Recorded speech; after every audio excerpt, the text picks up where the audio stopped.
Hello दोस्तों, नमस्ते। माँ, दोपहर को एक कुरियर घर आएगा, वो लेकर रख लेना। ये नहीं कि खाना खाया और सो गई और कुरियर वाला घंटी बजाता ही रहे। हिमांशु ने कहा। हाँ, वैसे भी दिन भर घर में पड़ी ही रहती हैं, मुफ्त की रोटियां ही तोड़ती हैं। थोड़े से बर्तन रखे हुए हैं, वो भी मांज कर रख देना और रात का खाना बनाकर रख देना। हम लोग देर से आएंगे।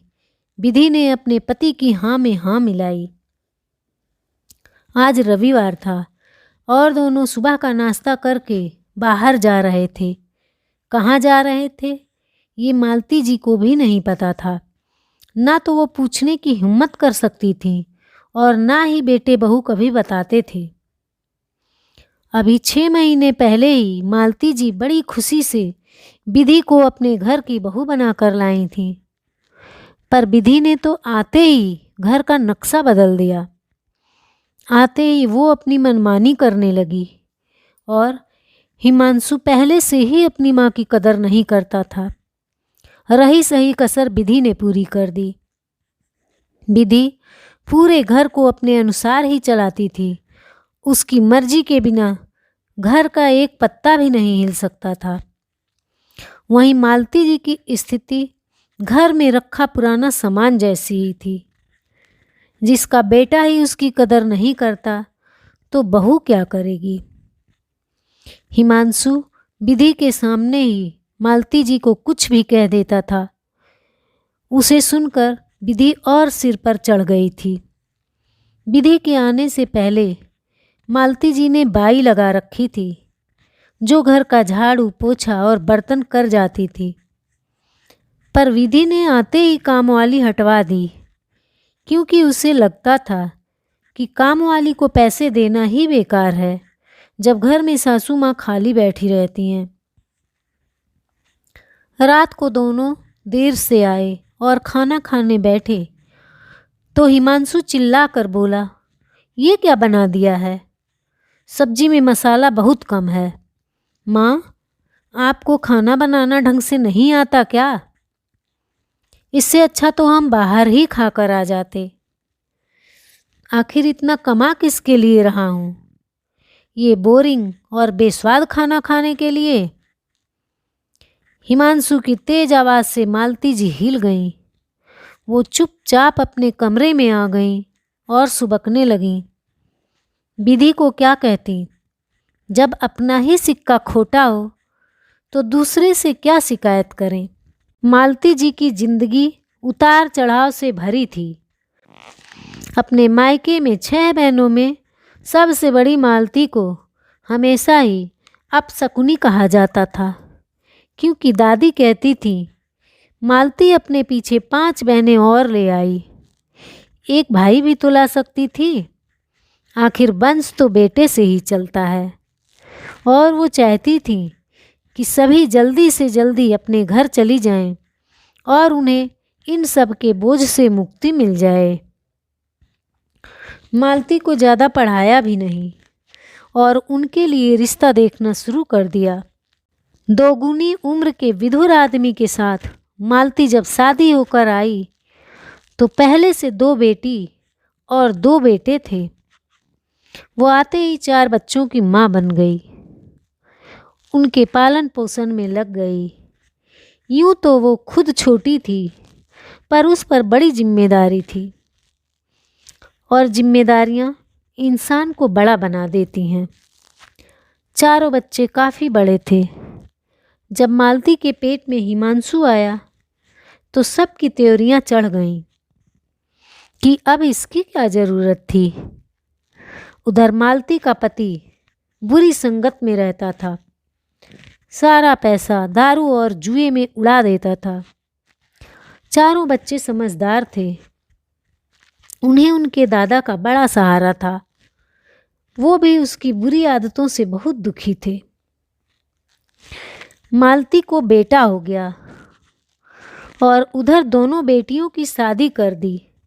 कुछ महीनों बाद दादाजी भी चल बसे और उनके पिता रात को शराब पीकर आ रहे थे तो किसी गाड़ी के नीचे आकर दब गए। छोटी सी उम्र में वो विधवा हो गई और दोनों बेटों ने मालती को हिमांशु के साथ घर से बाहर निकाल दिया। पढ़ी लिखी तो थी नहीं, इसलिए कहीं नौकरी नहीं मिली, पर पापी पेट का सवाल था। लोगों के यहाँ काम किया, बर्तन मांजे, फिर एक स्कूल में चपरासी बन गई। वहीं रहने का कमरा मिल गया और हिमांशु को भी उसी स्कूल में भर्ती करा दिया और उसकी फीस आधी माफ़ थी। अब मालती अपने बेटे का पालन पोषण करने लगी।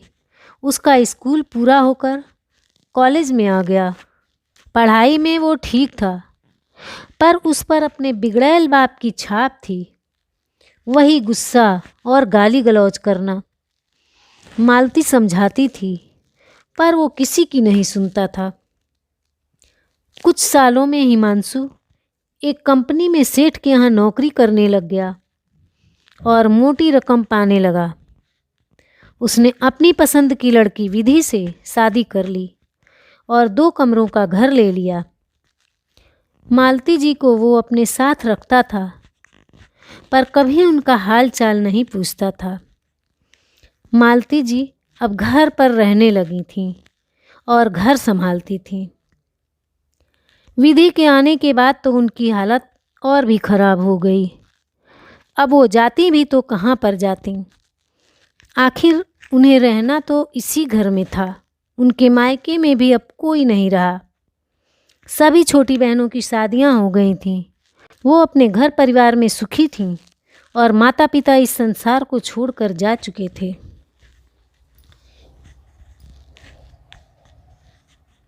एक दिन विधि ने कहा कि उसकी बहन का दाखिला इसी शहर में हो गया है, तो अब वो हमारे साथ हमारे घर में ही रहेगी। तुम अपनी माँ को कहीं पर भेज दो। अब इतने से घर में हम सब तो नहीं रह सकते हैं। वैसे भी तुम्हारी माँ तो अब अपने मरने के दिन गिने, वही अच्छा है। बेकार ही एक कमरा घेर रखा है। मेरी बहन उस कमरे में रह लेगी। हिमांशु को भी विधि की बात जच गई। वो मालती जी के कमरे में गया और बोला, माँ, तुम कहीं क्यों नहीं चली जाती हो? वैसे भी इस घर में तुम्हारा क्या काम है? तुमने एक कमरा भी घेर रखा है। चली जाऊं? पर कहाँ चली जाऊं? मेरा तो इस दुनिया में तेरे सिवा और कोई नहीं है। मुझे कौन रखेगा? मैं तो तुम दोनों के साथ ही रहूंगी। भला इस उम्र में कहाँ जाऊंगी? तू तो मेरा बेटा है। तू ही मुझे घर से निकाल रहा है। मैंने तो तुझे 9 महीने पेट में रखा है, बिना बाप के इतनी मुश्किल से पाला है, और तू है कि मेरी तपस्या और त्याग का ये फल दे रहा है। हिमांशु, मैं तेरी माँ हूँ, कोई निर्जीव समान नहीं जो तू मुझे घर से निकाल रहा है। कुछ तो शर्म कर। माँ, ये सब बकवास बंद करो। सब माँ अपने बच्चे को पेट में रखती है। तुमने कौन सा एहसान कर दिया है? मेरे पास फालतू समय नहीं है।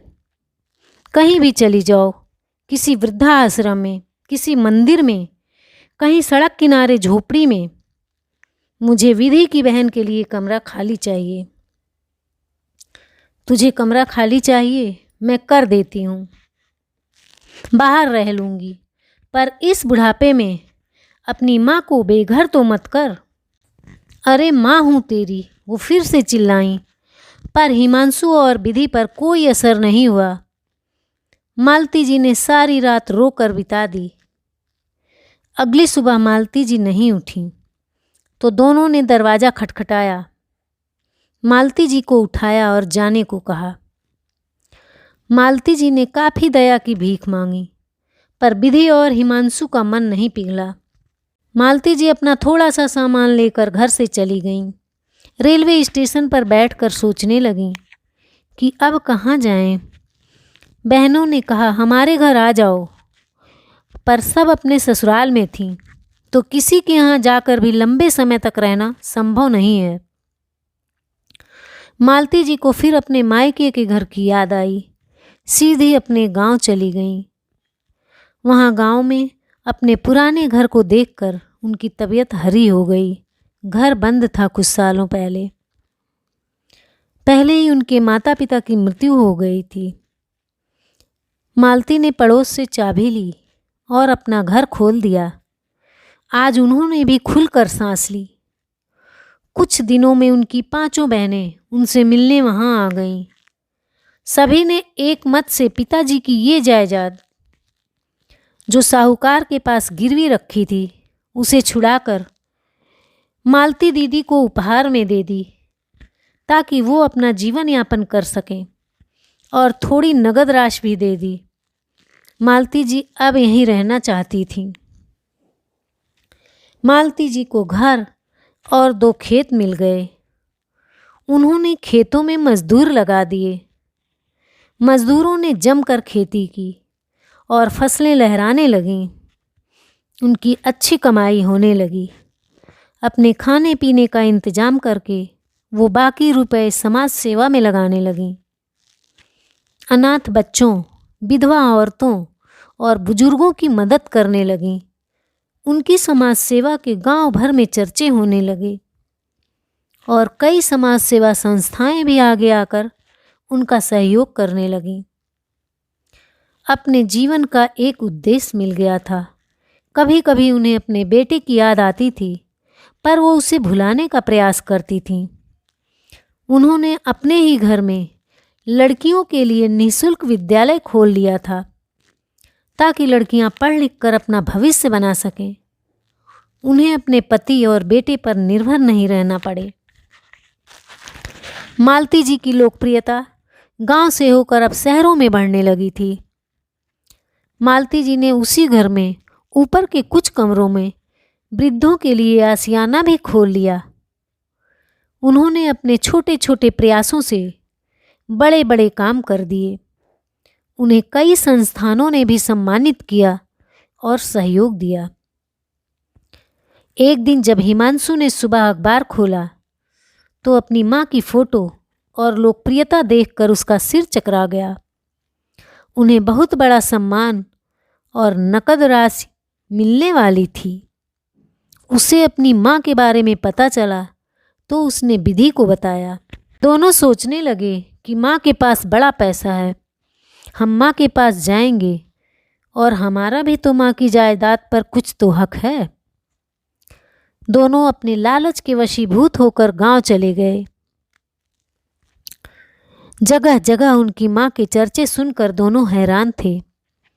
अपने बेटे को देखकर एक बार मालती जी का मन पिघला, पर वो मजबूत होकर बोली, अब यहाँ क्यों आए हो? तुम्हें मुझसे क्या काम है? माँ, मैं तुमसे मिलने आया हूँ, तुम्हें घर ले जाने आया हूँ। तुम अपने घर चलो। यहाँ अनजानों के साथ रहने से अच्छा है कि अपने घर में अपने बेटे बहू के साथ रहो। ये सब घर, खेती, जायदाद मुझे संभालने दो। अब इस बुढ़ापे में कब तक संभालोगी? और इतनी कमाई इन अनजानों पर क्यों लुटा रही हो? तुम्हारे अपने बेटे बहू मर गए हैं क्या? मालती जी उनके लालच को पहचान गईं। हाँ, आज तक तो मेरे बेटे बहू जिंदा थे, पर आज वो हमेशा के लिए मर गए हैं। मुझे तुमसे इसी बात की उम्मीद थी। जो अपनी सगी माँ को घर से निकालकर बेसहारा कर सकते हैं, वो इन असहाय और बेघरों के बारे में क्यों सोचेंगे? तुम अपनी माँ के सगे नहीं हो, किसी और के सगे क्यों होगे? बेटा, अब मैं तुझ पर निर्भर नहीं हूँ। मैं तुम दोनों के साथ नहीं रहना चाहती हूँ। मुझे अपना परिवार मिल गया है। कैसा भी वक्त हो, अपनों के साथ और सहारे से गुजर जाता है। अब यही लोग मेरे अपने हैं। मेरा बुढ़ापा यहाँ अच्छे से बीत रहा है। और हाँ, मेरे पास जितनी भी जायदाद है, खेती बाड़ी है, सम्मान की राशि है, ये सब मेरे इस परिवार के लिए है। तुम दोनों को इसमें से एक भी रुपया नहीं मिलेगा। और हाँ, जब मैं इस दुनिया से चली जाऊंगी तब तू मेरी अर्थी को कंधा भी मत देना, और मुखाग्नि का हक भी मैं आज तुझसे छीनती हूँ। लाखों की जायदाद हाथ से फिसल गई। हिमांशु और विधि को बड़ा ही पछतावा हुआ। काश वो माँ के साथ बुरा बर्ताव नहीं करते तो आज ये सब उनके साथ नहीं होता। दोनों अपना मुंह लटकाकर शहर वापस आ गए। इसलिए बेटी को पढ़ा लिखा कर आत्मनिर्भर बनाएं ताकि उसे किसी के सहारे की ज़रूरत ना पड़े। धन्यवाद।